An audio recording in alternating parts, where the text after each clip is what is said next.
The main concern is that these chemical weapons, like we talked about yesterday, falling into the hands of these dang terrorists. Overnight, by the way, it sounds like Israel tried to destroy every single chemical weapons facility that Syria had. Well, welcome back for another episode of Speak the Truth podcast. My name is Matt Tardio. This gentleman right here is Robert Turkla, and today's episode is being sponsored by Oracle and GhostBed. Even if you think it's a bit overhyped, AI is suddenly everywhere, from self-driving cars to molecular medicine to business efficiency. If it's not your industry yet, it's coming fast. But AI needs a lot of speed and computing power. So how do you compete without costs spiraling out of control? Time to upgrade to the next generation of the cloud, Oracle Cloud Infrastructure, or OCI. OCI is blazing fast and secure platform for your infrastructure, database, application development, plus your AI and machine learning workloads. OCI costs 50% less for compute and 80% less for networking. So you're saving a pile of money. Thousands of businesses have already upgraded to OCI, including MGM Resorts, Specialized Bikes, and Fireworks AI. Right now, Oracle is offering to cut your current cloud bill in half if you move to OCI. For new U.S. customers with minimum financial commitment, offer ends 12/31/24. See if your company qualifies for this special offer at oracle.com/STT. That's oracle.com/STT. Rob, before we even kick this sucker off, how about we go back and look at the last 10 days and what actually led to this? This is just a time lapse over the last 10 days of how quickly these terrorists have moved on Syria. You ready for this? Yeah. Oh, yeah.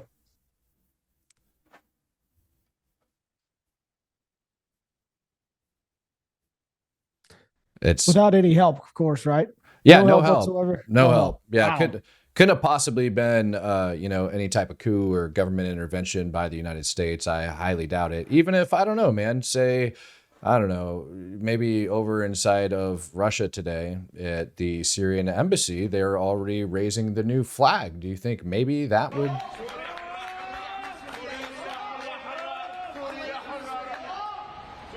What do you think, man? You think they had any help on this? No, I think they've been held at bay for 14 years or so. And then all of a sudden they just exploded into this crazy special forces type terrorist organization to take over the country. That's exactly what happened. I'll tell you what else doesn't surprise me, Rob. Remember al-Jawlani, the guy that we were talking about that used to be like the main leader over inside of ISIS that now is leading this resistance movement over inside of Syria? Yeah. Well, guess who gave their dang victory speech at a mosque over inside of Damascus? The irony.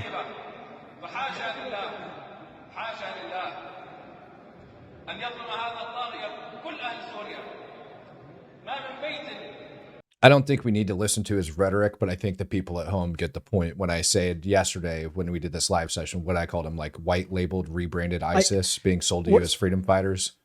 I want you to go look at what I just sent you in the doc. Go to the very top of the page. It's going to be very telling for the people. It's so it's so funny because the U.S. Embassy Syria in 2017 literally had a $10 million reward that said, stop this terrorist. And then CNN, like last week, actually 3 days ago, Syrian rebel leader says goal is to overthrow Assad regime. 8 years ago, stop this terrorist, up to $10 million reward. And now, I'm sorry, from terrorist to Syrian rebel, la, la, la, la. It is kind of funny.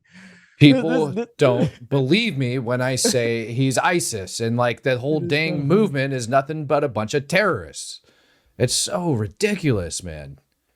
Thank you. It is funny, is it not? It's freaking scary, man. It's scary that people are that ridiculous in this world that they go, oh, he's a resistance fighter now. Like, oh, right, because Assad and him both can't be bad, right? Like one of them's got to be good. The other one's got to be bad. Like this goes back to if X and Y are fighting and X and Y are enemies, why not just let them fight? But now you're gonna have to deal with X because they just took over Y. You're gonna have to do it. Yeah. X took over Y. So what do we have here? It was like Russians that are over there, or a Russian speaking freedom fighter that's over there. Yeah. Speaking to the Russian people. Yeah. Congratulations. Good job. Good job. You know, it's like actually probably one of the craziest things about like all of this when we start saying that they couldn't have had any help from anywhere else. There's no possible way they had help. They just held them at bay for how long? 13, 14 years.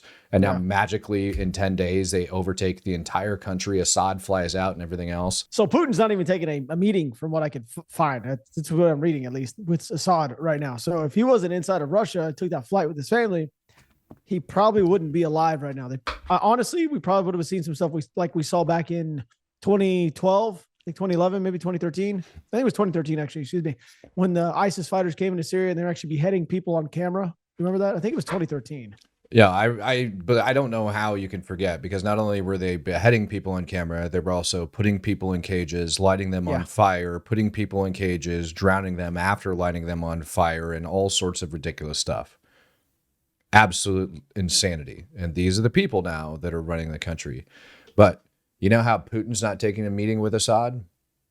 And how these fighters managed to just randomly expand so quickly?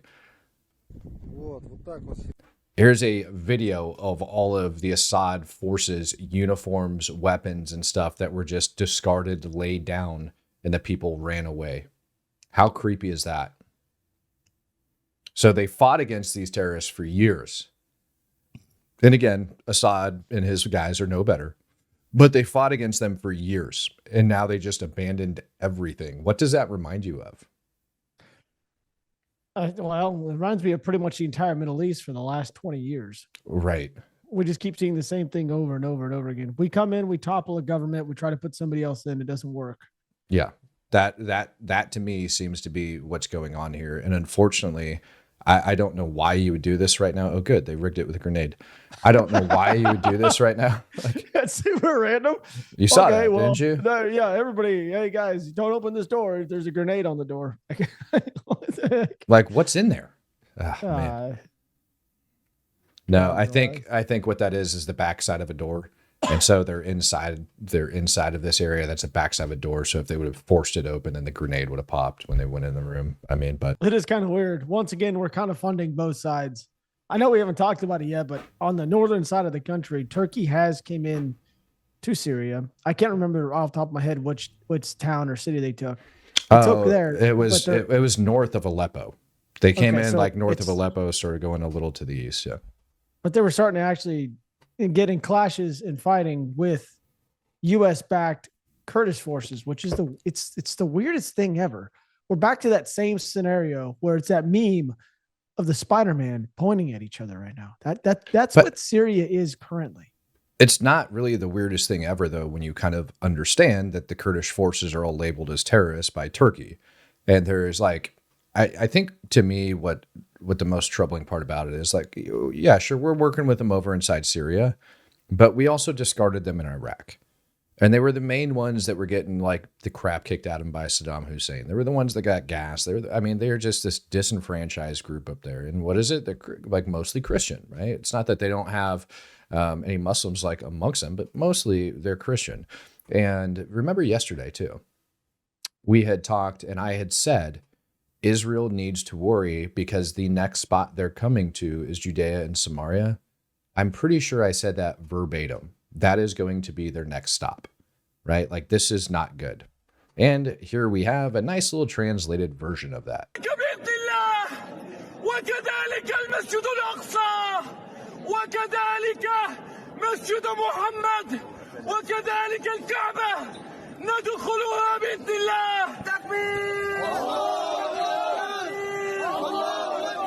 مكبرين مهللين متعطعين الرؤوس ذليلين لك يا رب أن ينصرنا على القوم الكافرين والله أكبر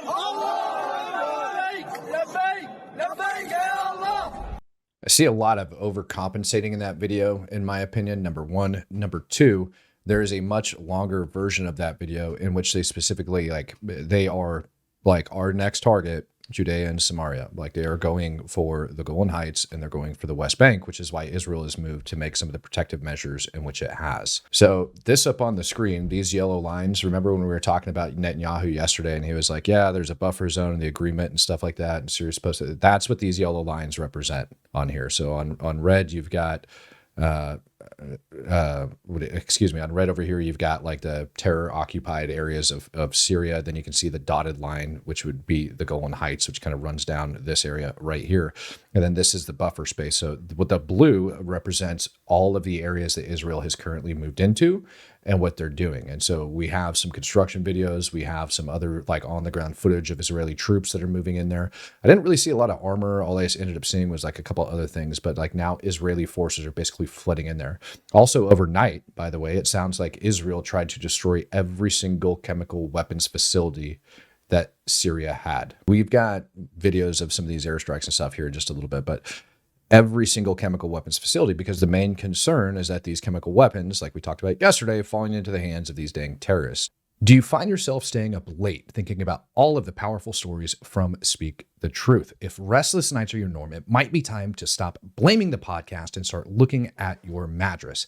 I can't recommend Ghost Bed enough, especially the Ghost Bed Luxe, also known as the coolest bed in the world. Its advanced cooling layers, like the Ghost Ice Cover, keep me cool all night long, and the comfort is unmatched. If you're a hot sleeper, the Luxe is a total game changer.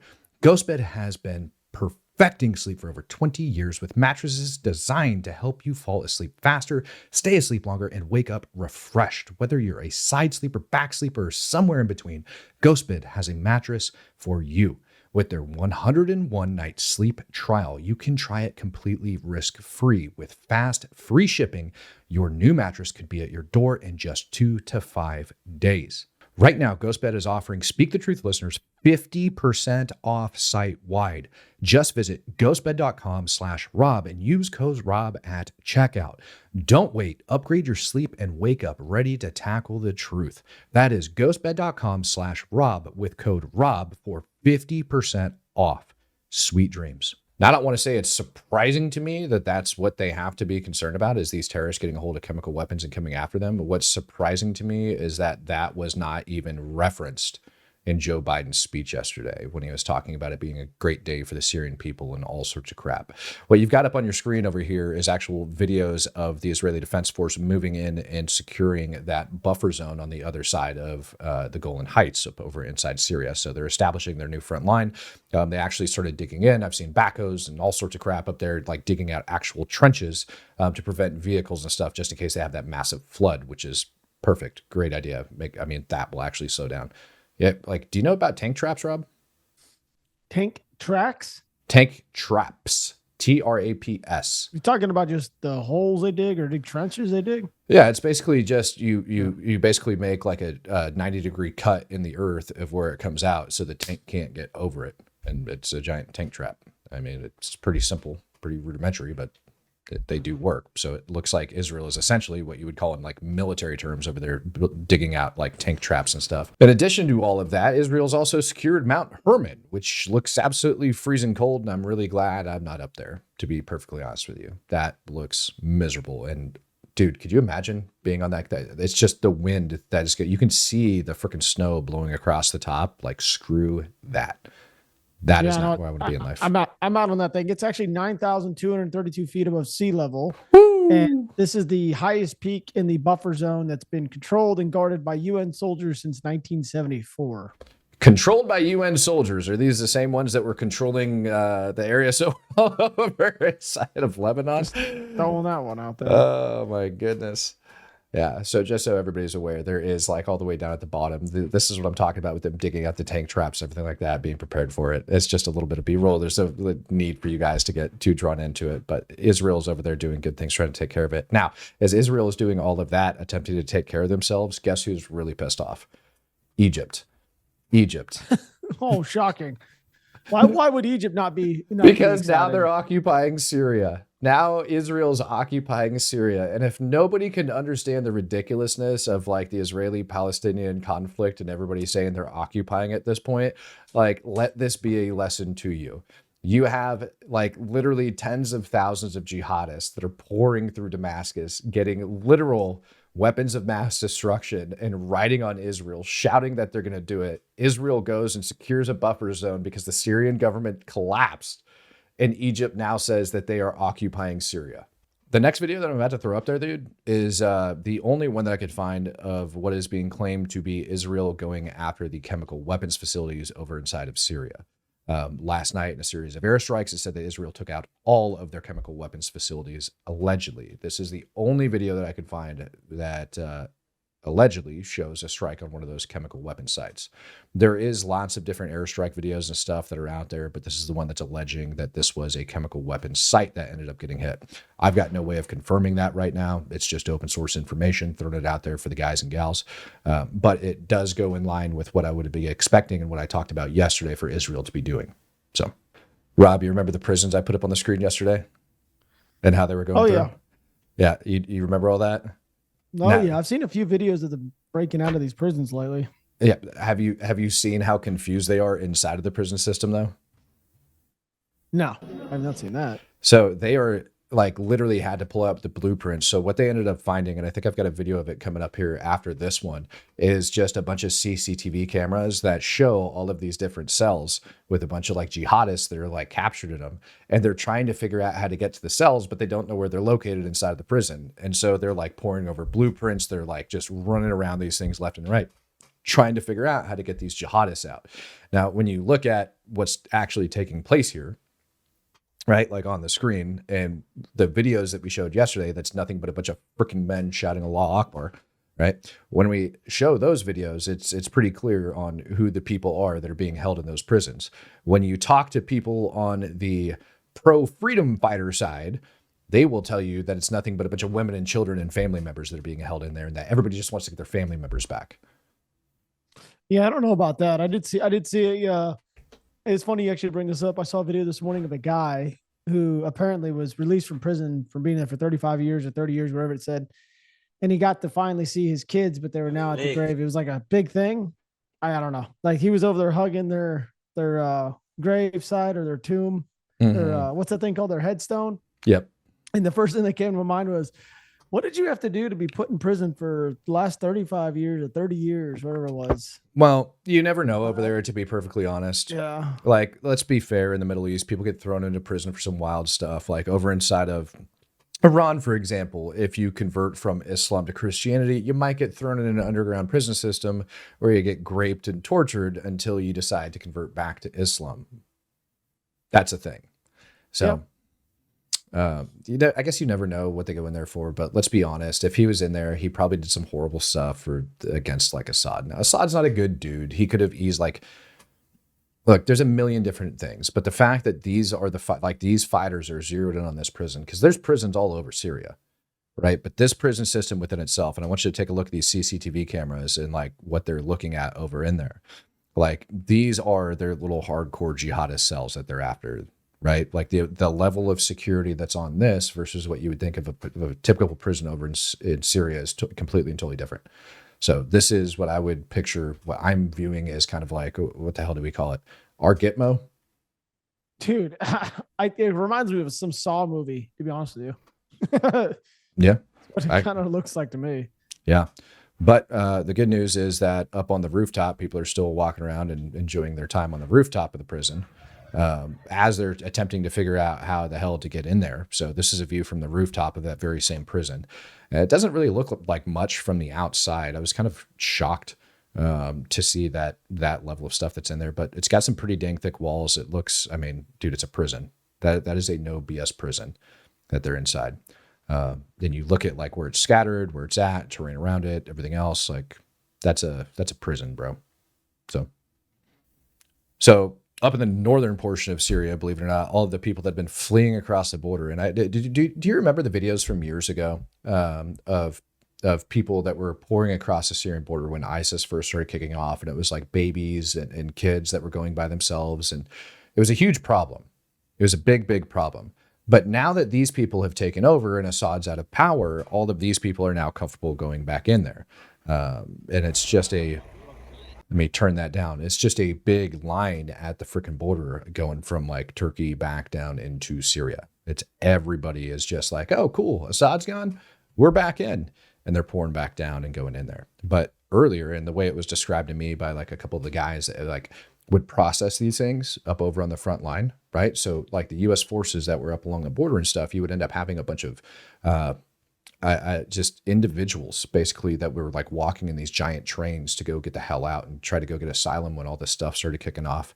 And probably one of the most like disturbing parts was that you would have the kids who are walking by themselves, and then families would just adopt them and then take them back across the border and so on and so forth. The crazy part about it is this has been going on for so long that some of those kids that got adopted are likely adults now standing in that line waiting to go back across the border.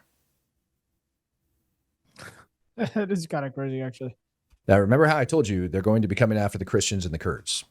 I feel like I said this, that Christians and Kurds, get ready for a fight. They're going to be coming after you. I feel like I stated that yesterday. And wouldn't you know it, videos have already started to emerge.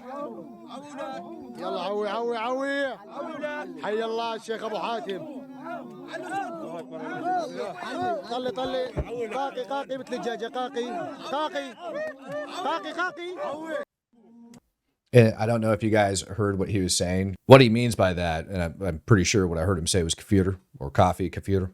It is an unbeliever, basically somebody that doesn't believe in Islam. So that's what they're doing, is beating on the back of them and stating that. If you guys need to replay it again so you can hear it, I will. But that's my main concern right now, is the Kurds and the Christians up in the north just getting rid on that freaking hard. As a matter of fact, I said I would be surprised if they last that long up there. This is in Deir ez-Zor, right? It is where the PKK and the YPG, right, have like a nice big base. Look how it looks today.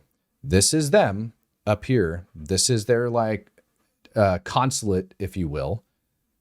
These are all of the people demanding they leave.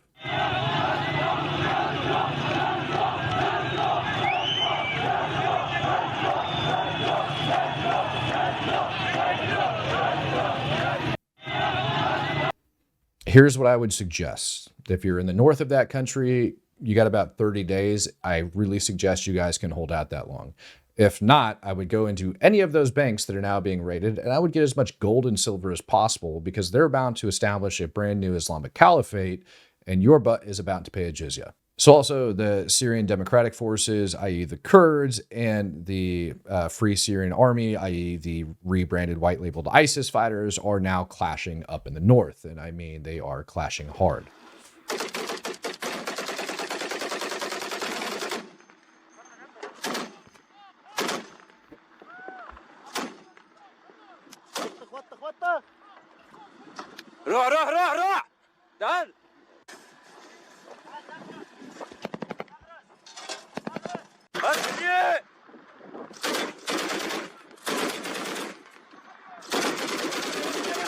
The dish got mounted on that turret.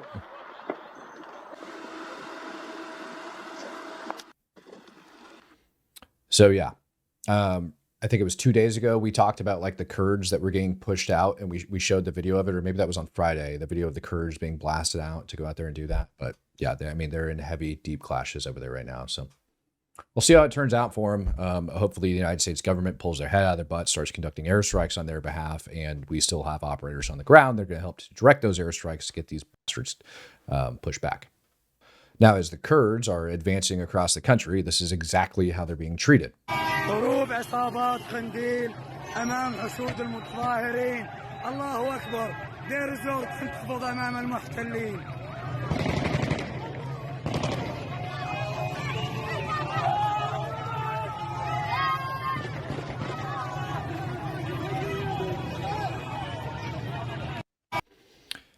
Literal Kurdish vehicles driving through this sucker. You have people throwing a bunch of rocks and everything else at them, trying to get them to freaking stop.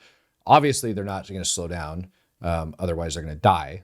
And then you hear a bunch of celebratory gunfire. Everybody's really excited. I'm telling you right now, the Kurds is a dark-looking future if the United States government doesn't pull its head out of its butt quick, fast, and in a hurry. Do you have anything else there, Mr. Robert? No, I'm just looking. There's just so much.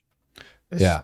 God bless. There's a lot of video, of ISIS flags being. It's just, I mean, they've Al Qaeda, ISIS, all of them. They pretty much have won at this point. Yeah. I appreciate you guys hopping over here with us today. There's probably going to be a lot more stuff rolling out over the next 24 to 48 to God, next couple weeks, who knows? These wars apparently inside of this area are just not ever going to stop. So appreciate you guys hanging out with us today. We'll catch you guys tomorrow with another episode.